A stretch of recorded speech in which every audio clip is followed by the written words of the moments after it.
कोई भी सपना साकार करने के लिए सबसे जरूरी है सही कोच का होना। चुनिए वेल डोज फार्मा को और करे अपने डी फार्मा जी पैट और बी फार्मा का सपना साकार। Download the app now. A very good afternoon to all of you. तो उम्मीद है आप सब लोग अच्छे होंगे, स्वस्थ होंगे, बेहतर होंगे। Ajay Sharma, तो आपका research स्वागत है scientist. हमारे इस प्लेटफॉर्म पे जिसका नाम है वेल्डोज फार्मा। अगला हम डिस्कस करेंगे advantage and disadvantage of research and development. ठीक है, अब कोई भी चीज हम कर रहे हैं तो उसमें कुछ उसकी अच्छाइयां के साथ साथ कुछ उसके साथ उसकी कमियां भी जुड़ी रहती हैं। कुछ एडवांटेज अगर रिसर्च एंड डेवलपमेंट के हैं तो कुछ उसके बच्चों डिसएडवांटेज भी होते हैं।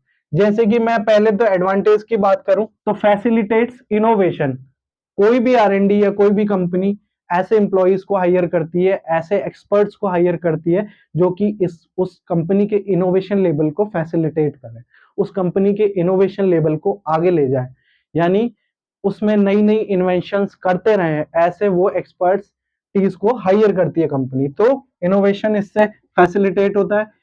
Improved new products. ठीक है, अब क्या है, जब हमारे यहाँ इन्वेंशन चल रहा है, नंबर ऑफ पीपल है जिनके माइंड सेट एकदम क्लियर है, जिनके माइंड एकदम चल रहे हैं, ठीक है, तो वो क्या करेंगे, जो भी न्यू प्रोडक्ट्स हैं या जो भी ऑफरिंग प्रोजेक्ट्स हैं या जो भी हमारे अंदर इंडस्ट्री में जो इस प्रोडक्ट पे काम हो रहा है उसमें क्या करेंगे, इंप्रूवमेंट करेंगे। जो कि एक नियम है कि आपको इंप्रूवमेंट करते ही रहना है। ऐसा नहीं आप एक जगह स्टक हो गए, आपको इंप्रूवमेंट करते ही रहना होता है। Expand knowledge and talent pool.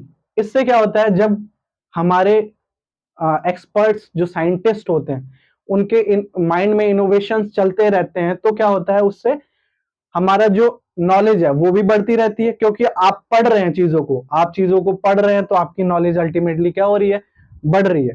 ठीक है, जो कि करंट सिनेरियो की सबसे बड़ी मांग है कि आपको अपने को अपडेट रखना है सारी चीजों के लिए। और टैलेंट, आपका टैलेंट अल्टीमेटली बढ़ रहा है। जब आपका नॉलेज और आपका टैलेंट दोनों एक साथ बढ़ते हैं तो आपके फ्यूचर की ग्रोथ अल्टीमेटली होने वाली है। इससे देखिए दो फायदे हो रहे हैं। एक फायदा तो ये हो रहा है कि कंपनी को आप अच्छा सर्व कर रहे हैं, कंपनी को आप अच्छी सर्विस दे रहे हैं अपनी नॉलेज और अपने टैलेंट से। दूसरा फायदा ये हो रहा है कि आप अपनी नॉलेज और अपने टैलेंट से अपने लिए फायदा कर रहे हैं, कि अगर आज आप 5 लाख के पैकेज पे काम कर रहे हैं और आपके अंदर अच्छी नॉलेज है, आपके अंदर बहुत अच्छा टैलेंट है, आप हर एक इंटरव्यूज को अपने टैलेंट पे फेस कर रहे हैं, तो क्या है, आप उससे 7 लाख, 8 लाख, 10 लाख जितने का पैकेज आप मांगते हैं उतने का पैकेज आपको मिलता है। ये आपका पर्सनल ग्रोथ में भी काम आ रहा है। ठीक है, increase consumer choice and brand loyalty. जब आपके यहाँ अच्छे अच्छे साइंटिस्ट होते हैं, जब आपके यहाँ इनोवेशन माइंड होते हैं, ठीक है, आपके प्रोडक्ट, जब आपके प्रोडक्ट बहुत अच्छे होते हैं कम कॉस्ट पे, तो उससे क्या होता है, कंज्यूमर की चॉइस बढ़ती है और आपके ब्रांड की लॉयल्टी ऑटोमेटिकली इंक्रीज हो जाती है। जैसे आप अभी जानते हैं कि बहुत सारी कंपनीज है जिनका आप नाम सुनते ही उनके प्रोडक्ट को ले लेते हैं। Sun Pharma, Mankind, Johnson and Johnson, Torrent Pharma, Lupin, ये कुछ कंपनीज ऐसी हैं, कुछ ऐसे ब्रांड्स हैं, बहुत से ब्रांड हैं जिनकी एक खुद की ब्रांड वैल्यू है जिसको कोई डिफीट नहीं कर पाता। क्यों? क्योंकि ये अपने ऊपर खर्चा करते हैं, मतलब कि ये अच्छे साइंटिस्ट रखते हैं, अच्छे प्रोडक्ट के ऊपर खर्चा करते हैं।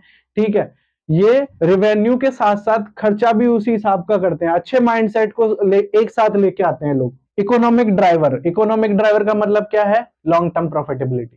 ठीक है, जब आप आर&डी में काम करते हो तो आपका मेन मोटिव होता है कि मुझे अपनी जो भी इंडस्ट्री मैंने लगाई है उसके लिए इकोनॉमी, उसको मैं कैसे बढ़ा सकता हूं, अपने रेवेन्यू को कैसे बढ़ा सकता हूं, उससे ज्यादा प्रॉफिट कैसे गेन कर सकता हूं। अब आ जाते हैं बच्चों इसके डिसएडवांटेज के ऊपर। डिसएडवांटेज का मतलब है फाइनेंशियल स्टेटमेंट, इन्वेस्टमेंट।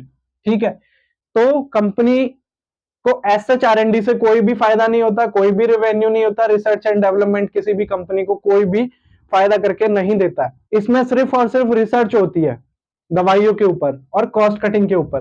तो फाइनेंशियल इन्वेस्टमेंट तो मालिक को या जो भी कंपनी के ऑनर है उनको करना पड़ता है रिसर्च एंड डेवलपमेंट पे।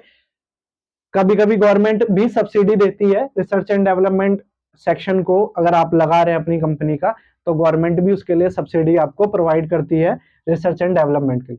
Time taking process, no doubt time taking process होता है। पहले आप क्या करते हैं, बहुत सारे पेटेंट रिसर्च आर्टिकल्स को पढ़ के अपना रूट ऑफ सिंथेसिस को डिजाइन करते हैं, फिर उस पे काम करते हैं, फिर उसमें कॉम्प्लिकेशंस आते हैं मेथड में, कॉम्प्लिकेशंस को आप फिर शॉर्ट आउट करते हैं, तो एक टाइम टेकिंग प्रोसेस भी है। और शिफ्टिंग मार्केट ट्रेंड, मार्केट का क्या है सिनेरियो करंट चेंज होता रहता है, जैसे मॉडर्न समय चल रहा है उसके साथ साथ मार्केट का जो सिनेरियो है वो चेंज होता रहता है, उसके अकॉर्डिंग जो इनोवेटिव पीपल्स होते हैं वो उसके अकॉर्डिंग खुद को डेवलप करते हैं, खुद की चीजों को फिर मार्केट के अकॉर्डिंग सेट करते हैं। आशा करता हूं हमारे द्वारा दी गई जानकारी से आप पूरी तरह से संतुष्ट होंगे। बाकी भविष्य में इसी तरह की जानकारी को जानने के लिए, उनके बारे में समझने के लिए आप हमारे साथ बने रहिए। बाकी आप हमारे चैनल वेल्डोस फार्मा को लाइक करें, शेयर करें, अपना सपोर्ट हमें दें, और हमारा ऑफिशियल जो एप्लीकेशन है वेल्डोस फार्मा का, आप उसको प्ले स्टोर से जाके डाउनलोड करें। तो लास्ट में थैंक यू, धन्यवाद।